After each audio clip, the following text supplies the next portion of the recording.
Hey guys, it's summertime and I want to wish you guys a fantastic summer. Today's video, I'm going to talk about a camping trip that I went on recently. It was very crazy. I should first say, not to flex or anything, but we do have our own plot. I feel like that's the right word, our own plot in the campsite we go to at the lake.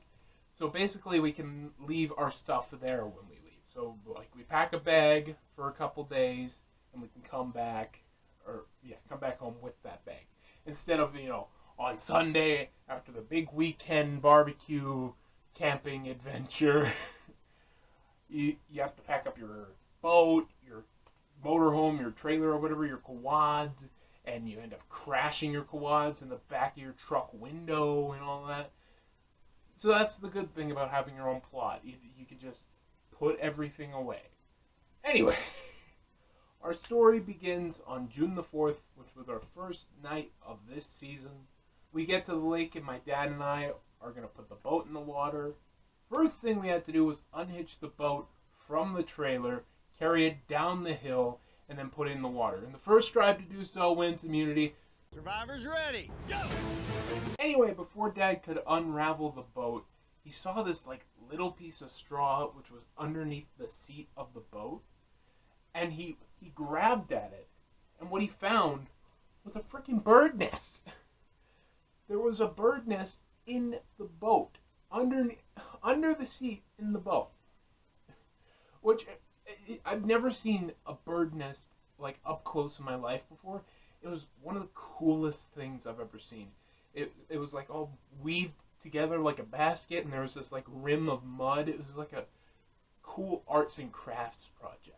It was beautiful. After removing the nest, we would slowly unravel the hitch so the boat would slowly come off the trailer. This is the boat, this is the trailer. It would slowly come off the trailer. Now, Dad gave me the most important job of all, which was the anchor. So basically, I would sit on the front. Here's a picture, actually. I would sit on the front while the boat is getting pulled down. So then there is an equal amount of weight. It's all science stuff, you get it. But I'm basically the anchor, and I'm sitting there just. Is everything okay? He's laughing over here. He's like, oh, this is great. This is great, man. He's literally just laughing, taking pictures with his flip phone, and I'm sitting on this tire what's going on? Is everything okay? Why is he laughing? Is something going awry? Is he laughing because this thing is going awry? After we got the boat released, we had to get it down the hill. We're not going to carry it. It is not going to happen. We're not going to carry it down that hill. Dad's idea was to use the tiny trailer we had and basically balance the boat, of course have it strapped and all that, and drive the quad attached with the trailer down to the water. Here's the bad news. For some reason we couldn't find, I think we left behind by accident, the hitch that you would put on the trailer to attach to the ball joint thing. I'm not a mechanic, so if there are any mechanics out there, please let me know in the comment section below what these are called.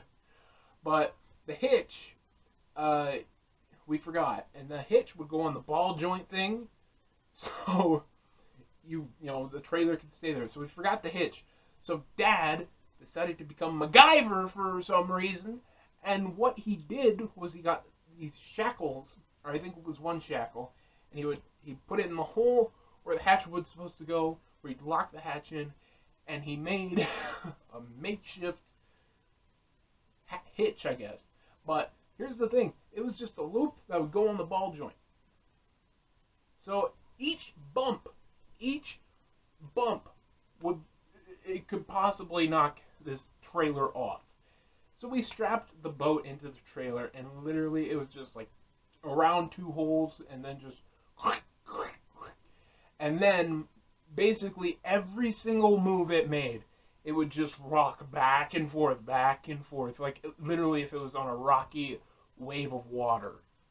It did not look like it was gonna hold. So Dad drove down, and I was right behind him. I was running, which is not normal for me. And then we reach the lake and we start to unstrap the boat. And then we realize that sometime in between our journey, the boat unstrapped. So basically, I don't know when. Maybe it was right at the end, but that boat was not strapped at all. And it was just rocking around the whole damn time. So we get the boat off the trailer, and then we have to go back up. But Dad, he gets to drive the quad. I have to walk back up the hill, which again. So one asthma attack and a bucket of sweat later, I make it back up the hill. We put the boat motor in the MacGyver trailer, and then he drives down, and I have to run on down right behind him to make sure that MacGyver thing doesn't pop off. After we got the motor onto the boat, it started to rain. Now, it rained hard. We forgot the rope that we'd normally attach to the boat, so it, we could drag it around and stuff, and latch it on the lock we had and all that. So Dad zoomed up there with the trailer and then came back without it. But when he zoomed on up there, it was starting to pour. P-O-U-R.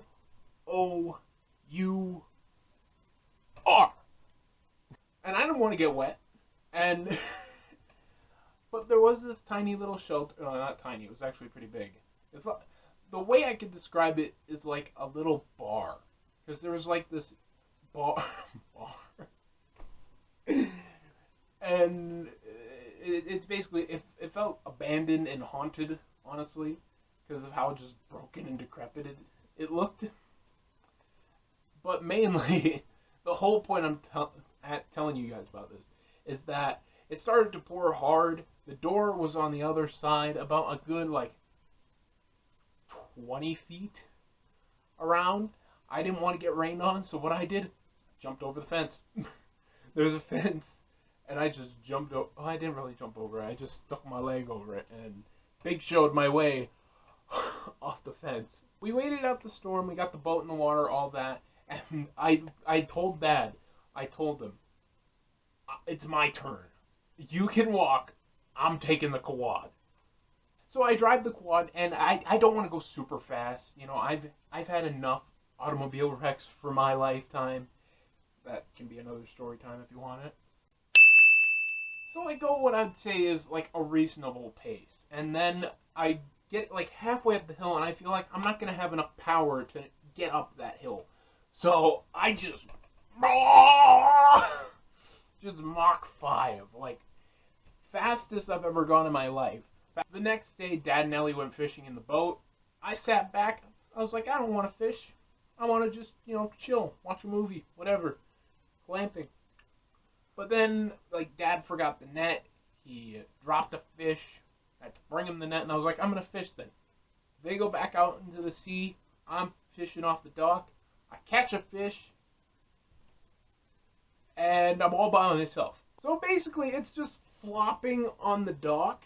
And I'm holding on to it, and I yelled, I caught one! And Dad was on the phone with my sister, and I could literally hear, and it was probably a good 20 to 50 feet away, maybe even more from where I was.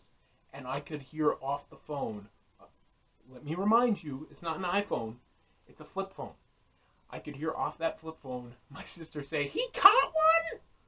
The next day, Dad and I were fishing off the dock. He caught a fish.